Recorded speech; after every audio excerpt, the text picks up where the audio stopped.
What would you do if you were stranded alone at night, when a mysterious stranger in an expensive car pulled up and offered you a ride that would change everything? Today, I'm going to tell you the incredible true story of Lily Carter, a 26-year-old librarian who lost her job and was desperately searching for work to pay her rent. On one rainy Friday night, after the most humiliating job interview of her life, she missed the last bus home by just 2 minutes. As she stood alone at the bus stop in a dangerous neighborhood with a dead phone and no money for a taxi, a sleek black car pulled up. The window rolled down to reveal the most devastatingly handsome man she'd ever seen. Alessandro Benedetti, a 41-year-old Italian mafia boss who looked at her with dark, intense eyes and said 2 words that would change her destiny forever. Get in. What happened next involves forbidden attraction, dangerous chemistry, protective instincts, and a love story that proves sometimes the most dangerous ride of your life is exactly the one you need to take. Lily Carter stood under the flickering fluorescent light of the bus stop, watching the taillights of the last eastbound bus disappear into the rainy night. She had missed it by exactly 2 minutes. 2 minutes that might as well have been 2 hours, because there wouldn't be another bus until 6 a.m. Perfect, she whispered to herself, pulling her thin cardigan tighter around her shoulders as the October rain continued to fall. Absolutely perfect. At 26, Lily had always prided herself on being organized, punctual, and in control of her life. She had a master's degree in library science, 5 years of experience managing collections at the Queen's Public Library, and a reputation for being the kind of employee who never caused problems or asked for special treatment. None of that had mattered 3 weeks ago, when budget cuts forced the library to eliminate her position along with 12 others. Last hired, first fired, the department head had explained with genuine sympathy, as if that made the devastation of losing her dream job any easier to bear. Tonight's job interview had been at Romano's, an Italian restaurant in a neighborhood she didn't know well, for a waitressing position that would barely cover her rent. The manager, a sleazy man in his 50s who had spent most of the interview staring at her chest instead of her resume, had made it clear that the job came with expectations that went far beyond serving pasta and taking orders. "We like our girls to be friendly," he had said with a leer that made Lily's skin crawl. "Our customers appreciate personal attention, if you know what I mean. The tips can be very generous for the right kind of service." Lily had excused herself to the bathroom and never come back, preferring unemployment to whatever degrading arrangement the manager had been suggesting. But walking out had taken longer than expected, and now she was stranded in a neighborhood she didn't know, with $17 in her wallet, a dead phone, and no way to get home to her apartment in Forest Hills. The bus stop was located on a stretch of road that seemed to exist in the gap between residential and commercial areas, too isolated to have much foot traffic, but not well lit enough to feel safe. Across the street, she could see a few businesses that were still open. A 24-hour laundromat with flickering neon signs, a bodega with bars on the windows, and what looked like a social club with men smoking outside despite the rain. Lily checked her phone again, hoping it might have miraculously regained power, but the screen remained black. She could try to find a payphone. Did those even exist anymore? Or she could start walking and hope to find a more populated area where she could call a cab. Neither option seemed particularly safe for a woman alone at 11:30 p.m. in an unfamiliar neighborhood. That's when she heard the purr of an expensive engine approaching. The car that pulled up to the bus stop was unlike anything in this working-class neighborhood. A sleek black sedan that probably cost more than Lily made in 3 years, with tinted windows and the kind of understated elegance that screamed money and power. The engine was so quiet she could barely hear it over the sound of rain hitting the bus stop's metal roof. Lily's first instinct was to step back into the shadows, making herself less visible. Late-night encounters with strangers in expensive cars rarely ended well for women in her position, and she had no interest in finding out what kind of proposition she might receive.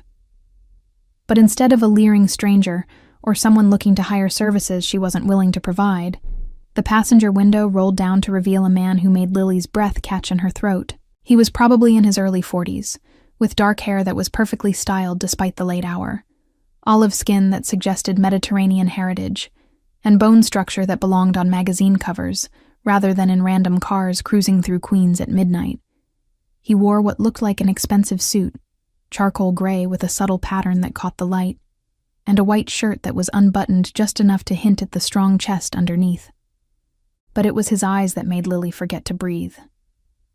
Dark brown, almost black, with an intensity that seemed to see everything while revealing nothing. They were the kind of eyes that could undress a woman without her permission, or make her feel like the most beautiful creature on earth, depending on his mood.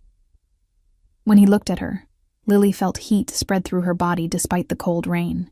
"You're going to catch pneumonia standing out there, Bella," he said, his voice carrying a slight Italian accent that made even simple words sound like seduction. "Get in."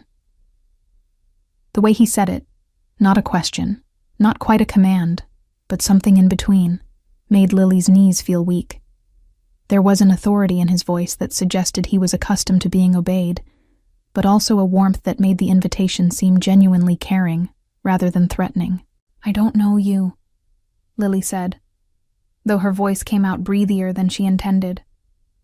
The man smiled, and Lily felt her heart skip a beat. It was the kind of smile that probably got him whatever he wanted from women.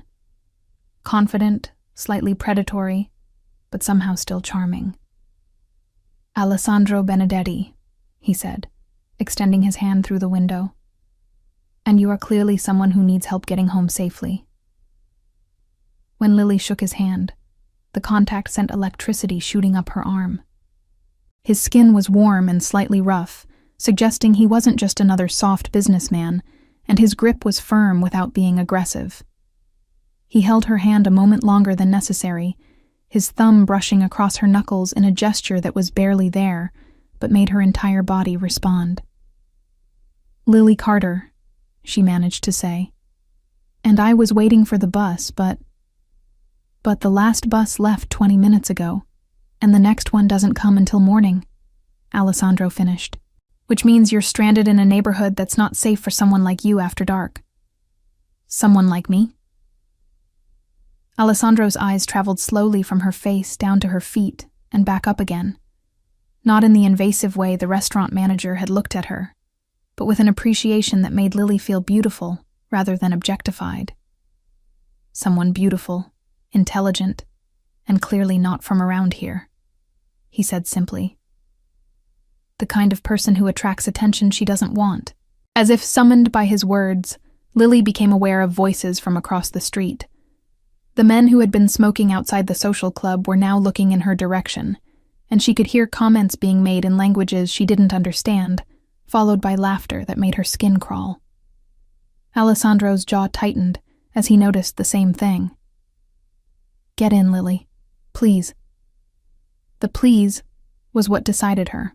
It transformed the command into a request, acknowledging that the choice was hers, while making it clear that he genuinely wanted to help her, rather than harm her. Lily hurried around to the passenger side of the car and slid into the leather seat, immediately surrounded by warmth and the scent of expensive cologne mixed with something uniquely masculine. The interior of the car was as luxurious as the outside suggested. Soft leather, dark wood trim, and technology that probably cost more than her monthly rent.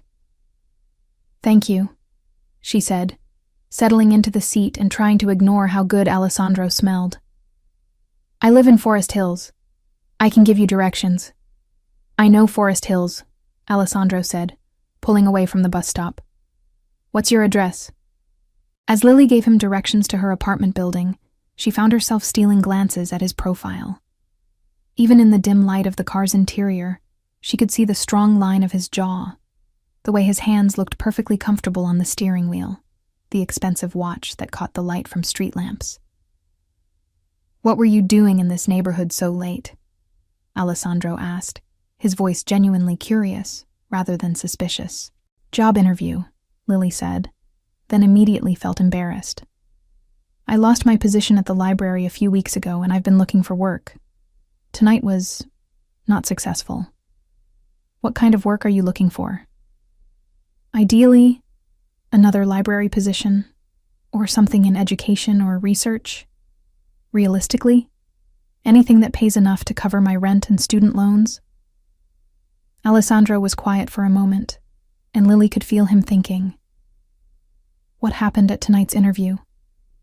Lily hesitated, not wanting to sound naive or dramatic. The manager made it clear that the job involved more than just serving food.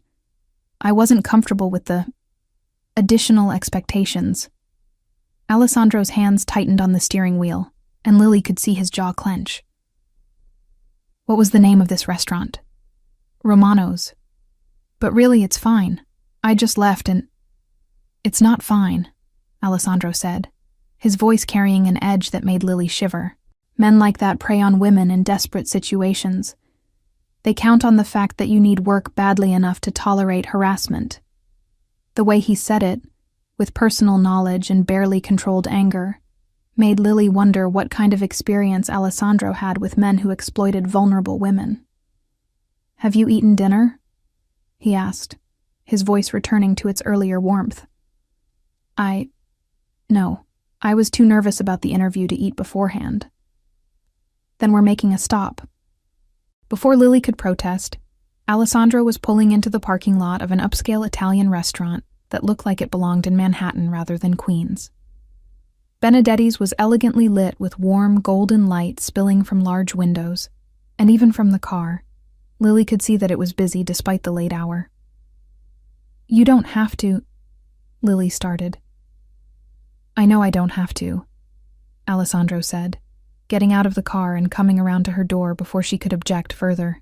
I want to. When he opened her door and offered his hand to help her out, Lily felt that same electric shock she had experienced when they first shook hands. This time, though, Alessandro seemed to feel it too, because his eyes darkened and his grip on her hand became slightly possessive. This is your restaurant, Lily said as they approached the entrance. One of them, Alessandro confirmed, placing his hand on the small of her back to guide her through the door. The contact sent heat radiating through Lily's entire body. His hand was large and warm, and even through the fabric of her cardigan, she could feel the strength in his fingers. It was a protective gesture, but it also felt intimate in a way that made her acutely aware of him as a man. The interior of Benedetti's was stunning. Exposed brick walls, dim lighting that created intimate atmosphere, and the kind of authentic Italian decor that couldn't be faked. But what struck Lily most was the way every staff member reacted to Alessandro's presence. Not just with the deference of employees greeting their boss, but with genuine respect and what looked like affection. Buonasera, Mr. Benedetti, said the maître d', a distinguished man in his 60s who immediately approached them. Your usual table? Si, Marcello, and see that we're not disturbed. Marcello led them to a secluded corner table that offered privacy, while still allowing Alessandro to observe the entire restaurant. As they were seated, Lily noticed that Alessandro chose the chair that put his back to the wall and gave him clear sightlines to all entrances, the unconscious positioning of someone who had learned to always be aware of potential threats. This is beautiful, Lily said, looking around the restaurant. How long have you owned it? My family has owned this location for 15 years, Alessandro said, signaling to a waiter. But we've been in the restaurant business for much longer. The waiter approached with obvious respect, addressing Alessandro in rapid Italian before turning to Lily with a warm smile. Marco will take excellent care of you, Alessandro said. Order whatever you like. I should probably just have something light. Lily, Alessandro interrupted, his voice gentle but firm. You haven't eaten all day. You've had a stressful evening, and you're clearly exhausted. Let me take care of you. The way he said, let me take care of you, with an undertone of command, mixed with genuine concern, made Lily's stomach flutter with something that had nothing to do with hunger for food. Okay, she heard herself saying, even though accepting expensive meals from mysterious strangers went against every rule of self-preservation she had ever learned. Alessandro ordered for both of them in Italian, speaking with Marco like they were old friends rather than employer and employee. Watching him in his element, confident, commanding, but treating everyone around him with respect, Lily found herself more attracted to him than she had ever been to anyone in her life. Tell me about yourself, Alessandro said, after Marco left with their order. You have a master's degree in library science. That's impressive. Not impressive enough to keep my job, apparently, Lily said with a rueful smile. The job market is not a reflection of your worth, Alessandro said seriously, especially for someone with your education and experience. What do you do? Lily asked. Besides own restaurants, I mean. Alessandro's expression grew slightly guarded. My family has various business interests: restaurants, construction, import, and export. We've been in New York for 4 generations. That sounds like it keeps you busy. It does, but it also allows me to help people, to contribute to the community, to ensure that good people like you don't have to accept degrading jobs from men who don't understand the concept of respect. The way Alessandro looked at her when he said, "good people like you," made Lily feel like he could see into her soul. There was an intensity in his gaze that suggested he was seeing more than just an unemployed librarian who had missed her bus. Their food arrived. Ossobuco for Alessandro, and homemade pappardelle with what tasted like the most incredible ragu Lily had ever experienced. And she couldn't help but moan softly at the first bite. Alessandro's eyes darkened at the sound, and Lily felt heat rise in her cheeks as she realized what she had done. Good? He asked, his voice slightly husky. Amazing, Lily breathed, then took another bite and couldn't suppress another small sound of pleasure. Alessandro watched every bite she took with an intensity that made eating feel somehow intimate. When she accidentally got a tiny bit of sauce on her lower lip, he reached across the table with his napkin to gently wipe it away, his fingers brushing against her skin in a contact that lasted a heartbeat too long. Sorry, he said, but his voice didn't sound sorry at all. It's fine, Lily whispered, though her voice was barely audible. As they ate, Alessandro asked questions about her work at the library, her education, her family. He listened with the kind of focused attention that made Lily feel like she was the most interesting person he had ever met. When she talked about the programs she had developed for underprivileged children, his eyes lit up with genuine interest and approval. You care about helping people, he observed. It's why I became a librarian. Libraries are supposed to be safe spaces where anyone can learn, grow, find resources. I wanted to be part of that. And now you're looking for work serving drinks to men who think money entitles them to grab you. The disgust in Alessandro's voice was unmistakable, and Lily found herself feeling protected in a way she had never experienced before. Not just physically safe, but valued, respected, defended by someone who clearly had the power to make his protection meaningful. I don't have many options, Lily said honestly. My savings are almost gone, and I have student loans, rent, basic survival expenses. I can't afford to be picky about jobs. Alessandro set down his wine glass and leaned forward slightly, his dark eyes holding hers with an intensity that made her breath catch. What if I told you that you have other options? What do you mean? I mean that a woman with your education, your intelligence, your dedication to helping people shouldn't be reduced to tolerating harassment just to pay rent. Lily felt her heart start to race. Alessandro, if you're offering what I think you're offering, I'm offering you a job, he said simply. A legitimate job, with good pay, full benefits, and absolute respect for your dignity. Lily stared at him, trying to process what he was saying. What kind of job? I need someone to manage the educational and community outreach programs for my family's foundation. We fund literacy programs, scholarship opportunities, after-school care for children in underserved communities. The work would use your library science background while allowing you to help people on a larger scale than you could in a single library. The offer sounded too good to be true, which immediately made Lily suspicious. Why would you offer something like that to a complete stranger? Alessandro's smile was slow and devastating. Because you're not a complete stranger anymore, Bella. Because I can recognize quality when I see it. And because... He paused, his eyes growing more intense.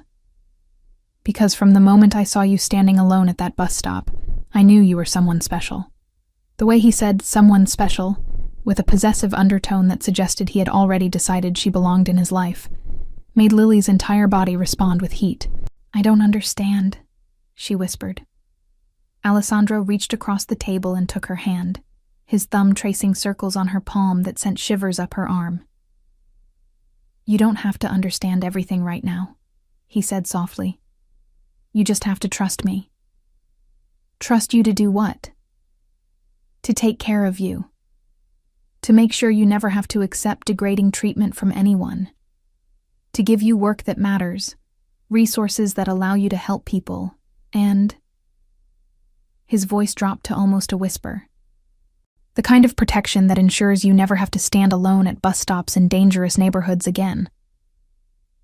Lily stared at him, trying to understand what was really being offered here.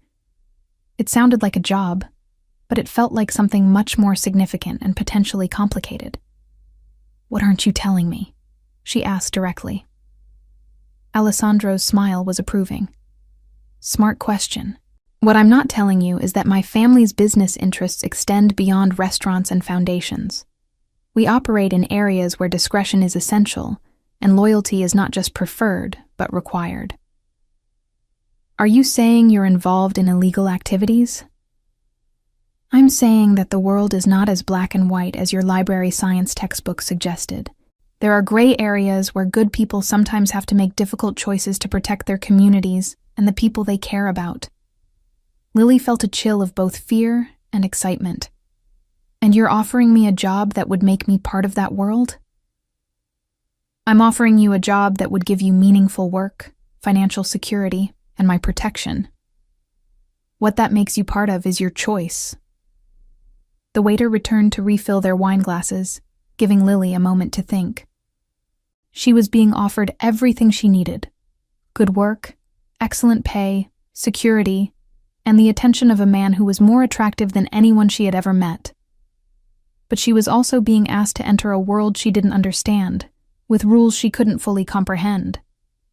"Can I ask you something?" Lily said after the waiter left. "Anything. Why me? Really, you could hire anyone for this position. Why offer it to someone you met an hour ago at a bus stop?" Alessandro was quiet for a long moment, swirling the wine in his glass as he considered his answer. "Because," he said finally, "in my world, I'm surrounded by people who want things from me. Money, protection, favors, connections. But when I saw you at that bus stop, soaked and stranded and clearly struggling, you didn't see someone who could be useful to you. You just saw a stranger offering help. And that matters to you? It matters more than you know." Alessandro's voice grew softer, more personal. "My nonna, she raised me after my parents died. She taught me that a man's character is measured by how he treats people who can do nothing for him in return. You have that kind of character, Lily. It's rare." The way he said her name, with an Italian inflection that made it sound exotic and beautiful, sent warmth spreading through Lily's chest. "Your grandmother sounds wise." She was. She also taught me to recognize when someone special walks into your life, and to not let them walk back out again. The implication in his words was unmistakable, and Lily felt her pulse quicken. "Alessandro, I know this is moving fast," he said, reaching across the table to take her hand again. "I know you have every reason to be cautious about accepting offers that seem too good to be true, but I also know that sometimes the most important decisions in life have to be made on instinct rather than logic." His thumb was tracing patterns on the back of her hand that were making it difficult for Lily to think clearly. Every touch sent heat radiating up her arm and through her body, and the way he was looking at her, like she was something precious he intended to keep, was both thrilling and terrifying. "What would happen if I said yes?" she asked. "You would start work Monday morning in a beautiful office with a view of Central Park. You would have a salary that allows you to live comfortably while doing work that makes a real difference in people's lives. And you would have my protection, which means you would never again have to worry about your safety or financial security." And if I said no? Alessandro's expression grew serious. Then I would drive you home safely, give you my business card in case you ever need help, and respect your decision completely. The way he said it, without pressure or manipulation, acknowledging that the choice was genuinely hers, made Lily trust him more than all his charm and expensive meals combined. Can I have the weekend to think about it? She asked. Of course. Alessandro signaled for the check. But Lily. Yes? Whatever you decide about the job, I hope you'll let me see you again. Not as an employer, but as a man who is very interested in getting to know you better. The heat in his voice when he said, very interested, made Lily's stomach flutter with anticipation and nervousness in equal measure. As they left the restaurant, Alessandro's hand returned to the small of her back, guiding her to his car with the same protective possessiveness she had noticed earlier. When he opened her door, he stood close enough that she could feel the warmth radiating from his body, could see the gold flecks in his dark eyes. Thank you for dinner, Lily said, looking up at him. It was incredible. It was my pleasure, Bella. Alessandro's voice was rough with something that sounded like barely controlled desire. Everything about tonight has been unexpected. For a moment, they stood there looking at each other, and Lily could feel the electric tension building between them. Alessandro's eyes dropped to her lips, and she found herself swaying slightly toward him, drawn by an attraction that was stronger than anything she had ever experienced. Then Alessandro stepped back, though she could see the effort it cost him. Let me get you home safely, he said, his voice strained. The drive to Forest Hills passed in comfortable conversation about books, travel, and family, but underneath the easy talk, Lily could feel the current of attraction humming between them. Every time Alessandro looked at her, every accidental brush of his fingers when he gestured, every moment when their eyes met sent heat spiraling through her body. When they pulled up outside her apartment building, a modest brick structure that looked even more humble next to Alessandro's expensive car, Lily felt suddenly self-conscious about the difference in their circumstances. This is me, she said, gathering her purse. I'll walk you to your door, Alessandro said, getting out of the car. You don't have to. Lily. The way he said her name stopped her protest. I'll walk you to your door. Her apartment building had an outer door that led to a small lobby with mailboxes, then an inner door that required a key. As they stood in the narrow space between the two doors, Lily fumbled with her keys, hyper-aware of Alessandro's presence behind her. Thank you again, she said, turning to face him. For the ride, for dinner, for everything. Thank you for trusting me enough to get in the car, Alessandro replied, stepping closer. They were standing very close now, close enough that Lily had to tilt her head back to look up at him, close enough that she could see her own reflection in his dark eyes. The air between them was charged with possibility and desire, and something deeper that neither of them had words for yet. Lily, Alessandro said softly, reaching up to brush a strand of hair away from her face. His touch was gentle, but the contact sent electricity shooting through her entire nervous system. When his thumb traced along her cheekbone, Lily couldn't suppress a small gasp of response. You're so beautiful, he whispered, his accent making the words sound like poetry. Lily felt herself leaning into his touch, drawn by an attraction that was overriding every logical thought in her head. She should be cautious, should maintain distance, should not be falling for a mysterious man with obvious wealth and power and secrets she didn't understand. But when Alessandro cupped her face in both hands and looked at her like she was the most precious thing he had ever seen, logic seemed completely irrelevant. I should go inside, Lily whispered, though she made no move to step away from him. Yes, you should, Alessandro agreed.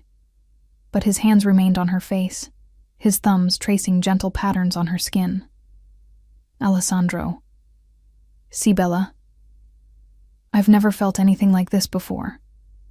His eyes darkened at her admission. Neither have I. For a moment that stretched into eternity, they stood there looking at each other, balanced on the edge of something that would change everything. Lily could feel herself trembling with want and nervousness, could see her own desire reflected in Alessandro's eyes. Then Alessandro leaned down and pressed the softest, gentlest kiss to her forehead, a gesture that was somehow more intimate than anything more passionate would have been. "Buona notte, Bella," he whispered against her skin. "Sleep well." After he left, Lily stood in her small apartment, still feeling the warmth of his hands on her face, still tasting the possibility of what might happen between them. She had gone out that evening looking for a job and had ended up with an offer that could transform her entire life, from a man who had awakened something in her that she hadn't even known existed. The weekend passed in a blur of research and internal debate. Lily spent hours online learning everything she could about Alessandro Benedetti and his family's businesses. What she found was fascinating and slightly concerning. The Benedetti family had been in New York for generations, with legitimate business interests in restaurants, construction, and real estate development. But there were also hints of other activities, references to traditional Italian business practices, and connections to organizations that operated outside normal legal frameworks. But she also found evidence of extensive charitable work, scholarship programs, community development projects, support for local schools and libraries. The Benedetti Foundation had funded dozens of literacy programs and educational initiatives throughout Queens and Brooklyn, exactly the kind of work that had drawn Lily to library science in the first place. More importantly, she couldn't stop thinking about Alessandro himself, the way he had looked at her, the gentleness of his touch, the respect he had shown her when lesser men might have tried to take advantage of her vulnerable situation. Monday morning, Lily called the number on the business card Alessandro had given her and accepted the job. Her first day at the Benedetti Foundation offices was unlike anything she had expected. The building was located in Midtown Manhattan, with modern offices, state-of-the-art technology, and a staff of genuinely committed professionals who seemed to love their work. Maria Santos, the foundation's current program director, who would be training Lily before her retirement, was a warm, intelligent woman in her 60s who had been working in community outreach for 30 years. "You'll find that the Benedetti family takes their charitable work very seriously," Maria explained as she showed Lily around the offices. "They believe that with privilege comes responsibility, and they've always been committed to giving back to the communities that have supported their success." "It's impressive," Lily said, looking at the photos and documents that lined the walls, pictures of school openings, scholarship recipients, community events that had been funded by the foundation. "Alessandro specifically requested that you focus on expanding our literacy and educational programs," Maria continued. "He was very enthusiastic about your background and ideas." The mention of Alessandro made Lily's pulse quicken, though she tried to keep her expression professional. "Has he been involved in the foundation for long?" "Since he took over leadership of the family businesses 5 years ago. Before that, the charitable work was more scattered, less organized. Alessandro brought focus and significantly increased funding." Lily spent her first week learning about current programs and meeting with community leaders, teachers, and administrators who had worked with the foundation. Everyone spoke of Alessandro with genuine respect and gratitude, describing him as someone who listened to community needs and responded with practical, effective support.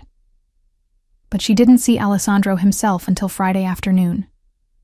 Lily was in her office reviewing proposals for new after-school programs when Maria knocked on her door. "Alessandro would like to see you in his office," Maria said with a knowing smile. "Top floor, corner suite."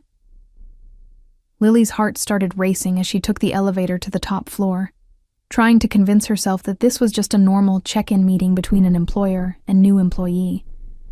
But when she knocked on Alessandro's office door and heard his voice say, "Entra," she knew this was going to be anything but normal. Alessandro's office was stunning. Floor-to-ceiling windows offering panoramic views of Manhattan, furniture that mixed modern elegance with Italian craftsmanship, and artwork that looked like museum pieces. But Lily barely noticed the decor, because Alessandro himself commanded all her attention. He was standing behind his desk, wearing a perfectly tailored charcoal suit that emphasized his broad shoulders and lean build. When he looked up and saw her, His eyes lit up with genuine pleasure and something much more intense. "Lily," he said, coming around the desk to greet her. "Come in, please." "You wanted to see me." "I wanted to know how your first week has been," Alessandro said, gesturing for her to sit on the leather sofa near the windows, rather than in the more formal chairs in front of his desk. "Are you settling in well?" "Very well, thank you. The work is exactly what I hoped it would be, and Maria has been wonderful to work with." "Good. And are you comfortable? Do you have everything you need?" Alessandro settled onto the sofa next to her, close enough that she could smell his cologne, close enough that she could see the gold flecks in his dark eyes. The proximity made it difficult to concentrate on the conversation. "Yes, everything is perfect. Thank you for this opportunity, Alessandro. It means more than you know." "It means a lot to me, too," he said softly, his eyes holding hers with that same intensity she remembered from their first meeting. "Having you here, knowing that you're doing work that matters, seeing you every day." He trailed off, but the unfinished sentence hung in the air between them, charged with implication. "Alessandro," Lily said carefully, "I want to make sure we keep things professional. I'm very grateful for this job, and I don't want to do anything that might complicate our working relationship." Alessandro's smile was slow and devastating. "Lily, cara mia, I think it's a little late to worry about keeping things uncomplicated." The way he said cara mia, my dear, in Italian sent heat spiraling through her body. "What do you mean?" Instead of answering directly, Alessandro reached over and took her hand, intertwining their fingers in a gesture that was both tender and possessive. "I mean that from the moment you got into my car last Friday night, nothing about this has been just professional for me. I offered you this job because you're qualified and because the foundation needs someone with your skills, but I also offered it because I wanted you in my life, and this seemed like the most respectable way to make that happen." Lily stared at him, trying to process his confession. "You're saying you hired me because you're attracted to me?" "I'm saying I hired you because you're brilliant, dedicated, and perfect for this position. But I also can't deny that I wanted you close to me, where I could see you every day, where I could make sure you're safe and cared for." The possessiveness in his voice when he said, "where I could make sure you're safe and cared for," should have been concerning, but instead it made Lily feel cherished in a way she had never experienced. "That's a little intense for someone you barely know," she said, though her voice came out breathier than she intended. Alessandro's thumb began tracing circles on her palm, sending electricity up her arm. "Some connections don't require time to develop, Bella. Sometimes you know immediately when someone is going to be important in your life." "And you think I'm going to be important in your life?" "I think you already are." The certainty in his voice, combined with the heat in his eyes, made Lily's pulse race. She knew she should maintain professional distance, should be cautious about getting involved with her employer, should resist the attraction that was pulling her toward a man whose world she still didn't fully understand. But when Alessandro lifted their joined hands and pressed a soft kiss to her knuckles, all her logical objections dissolved into want. "Have dinner with me tonight," he said against her skin. "Not as your employer, but as a man who hasn't been able to stop thinking about you for a week." "Alessandro." "Please, Lily. Let me take you somewhere beautiful. Let me cook for you. Let me show you that this connection between us is worth exploring."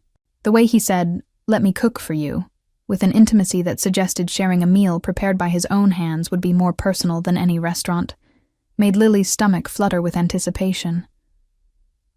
"Okay," she heard herself saying. "Yes." Alessandro's smile was brilliant and possessive and full of promise. "I'll pick you up at 7. That evening, instead of taking her to a restaurant, Alessandro drove Lily to a beautiful house in Little Italy, a converted brownstone that had been restored with obvious care and considerable expense.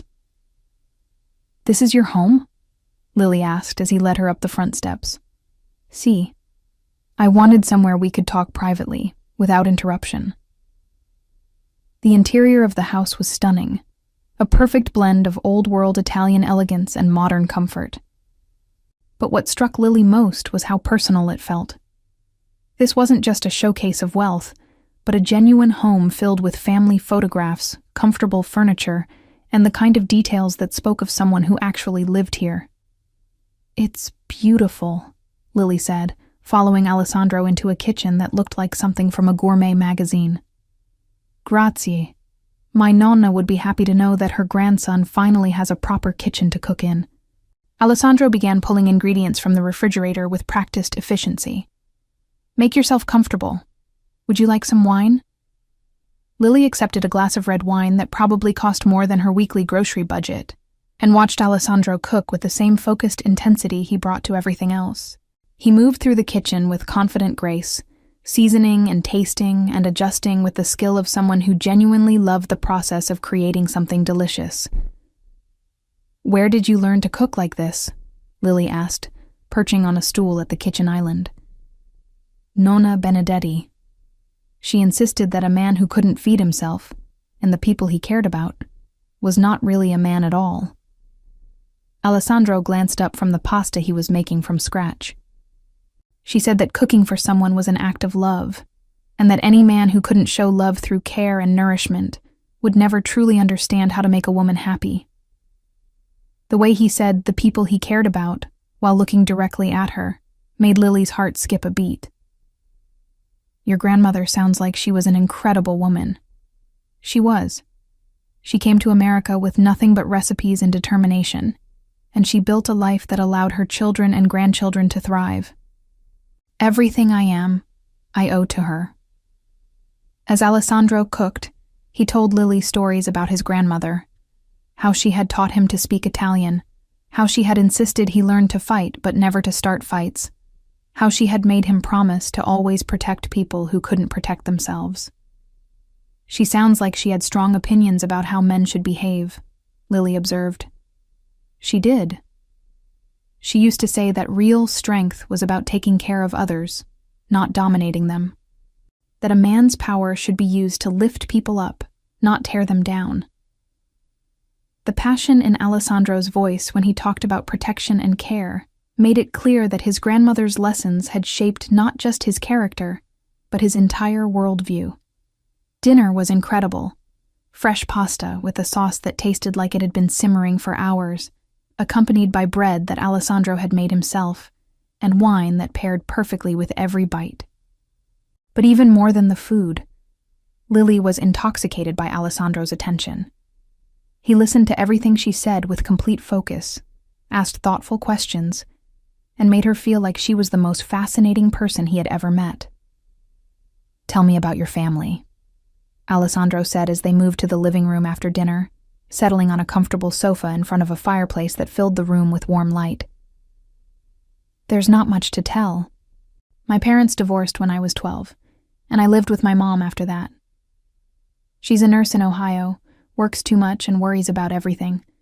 My dad remarried and has a new family. We talk occasionally, but we're not close. That must have been difficult growing up." "It was lonely," Lily admitted. "I spent a lot of time in libraries, which is probably why I ended up loving them so much. They were places where I could escape, where I could learn about other worlds, where I felt safe and valued." Alessandro reached over and took her hand, his thumb tracing gentle patterns on her palm. "You don't have to be lonely anymore, Bella." The promise in his voice, combined with the heat of his touch, made Lily's breath catch. "Alessandro, I know this is moving fast," he said, shifting closer to her on the sofa. "I know you have every reason to be cautious about getting involved with someone like me, but Lily, what I feel for you, it's not something I can ignore or push aside." "Someone like you?" Alessandro's expression grew serious. "Someone whose business interests sometimes require decisions that operate outside normal social boundaries.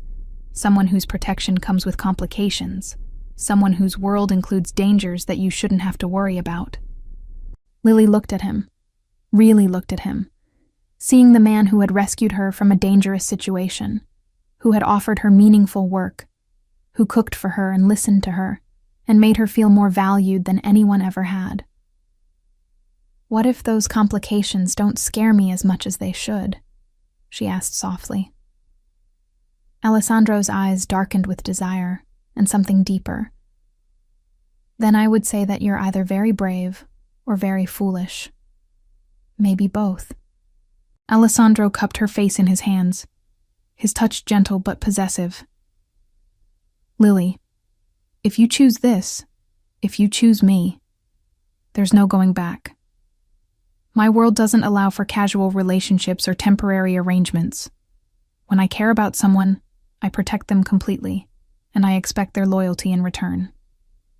The intensity in his voice should have been overwhelming, but instead, it made Lily feel wanted in a way she had never experienced before. "What are you asking me?"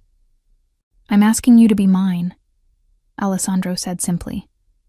"Not just for tonight, not just until something better comes along, but completely. I'm asking you to trust me with your safety, your future, your heart." The raw honesty in his confession took Lily's breath away. She could see in his eyes that this wasn't a casual proposition. He was offering her everything he had, asking for everything she was in return. "Yes," she whispered, surprised by her own certainty. Alessandro's smile was brilliant and possessive and full of promise. "See? Yes. I choose you."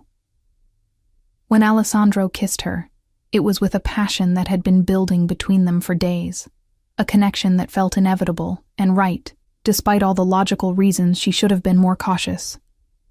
His hands tangled in her hair, his mouth moved against hers with hunger and tenderness in equal measure, and Lily felt like she was finally, completely home. 6 months later, Lily stood in the office of the newly expanded Benedetti Foundation, looking at reports showing the impact of their latest literacy initiative, a program that had brought reading resources to 15 underserved schools and had already measurably improved test scores and graduation rates. The work was everything Alessandro had promised it would be: meaningful, well-funded, and genuinely effective at changing lives. But more than that, it had given Lily a sense of purpose and accomplishment that her previous job had never provided. Her relationship with Alessandro had deepened in ways that continued to surprise her. He was protective without being controlling, generous without making her feel dependent, passionate without being possessive in unhealthy ways. He had introduced her to his extended family, cousins and uncles and longtime associates who treated her with immediate acceptance and respect. She had also learned more about the complexities of his business interests, understanding that the Benedetti family operated in gray areas where legal and illegal weren't always clearly defined, but always with codes of honor that prioritized protecting community and family above personal gain. "Admiring your work?" Alessandro asked, coming up behind her and wrapping his arms around her waist. "Our work," Lily corrected, leaning back against his chest. "I never could have imagined creating something like this when I was shelving books and helping people find information about tax forms." "You were always capable of this," Alessandro said, pressing a kiss to the top of her head. "You just needed the right resources and support." Lily turned in his arms, looking up at the man who had changed everything about her life. "Any regrets about picking up a stranded librarian at a bus stop?" Alessandro's smile was slow and possessive and full of love. "Only that it took me so long to find you." That's the story of Lily Carter, the unemployed librarian who missed her bus and ended up in the car of Alessandro Benedetti, an Italian-American businessman who saw a woman in need and decided she belonged in his life. Their story proves that love can find you in the most unexpected moments, that the most dangerous rides sometimes lead to the safest harbors, and that sometimes saying yes to a mysterious stranger can be the best decision you ever make. Lily and Alessandro's love story reminds us that protection comes in many forms, that meaningful work can emerge from unlikely sources, and that the most important connections in life often begin with a simple act of trust, getting into a stranger's car and letting them drive you toward a future you never imagined possible. If this incredible story swept you off your feet and you want to hear more amazing tales of unexpected encounters, dangerous attraction, and love that conquers all obstacles, make sure to subscribe to our channel and hit that notification bell. We share new stories every week about real people who discovered that fate has perfect timing, and that sometimes the most life-changing moments begin with the simplest invitations. What did you think of Lily and Alessandro's story? Have you ever accepted help from a mysterious stranger? Would you have gotten into Alessandro's car that rainy night? Share your thoughts in the comments below. We love hearing how these stories resonate with your own experiences of unexpected attraction, life-changing decisions, and finding love in the most unlikely circumstances. Remember, sometimes the most important journeys begin with just 2 words. Get in. Thanks for listening, and we'll see you in the next story.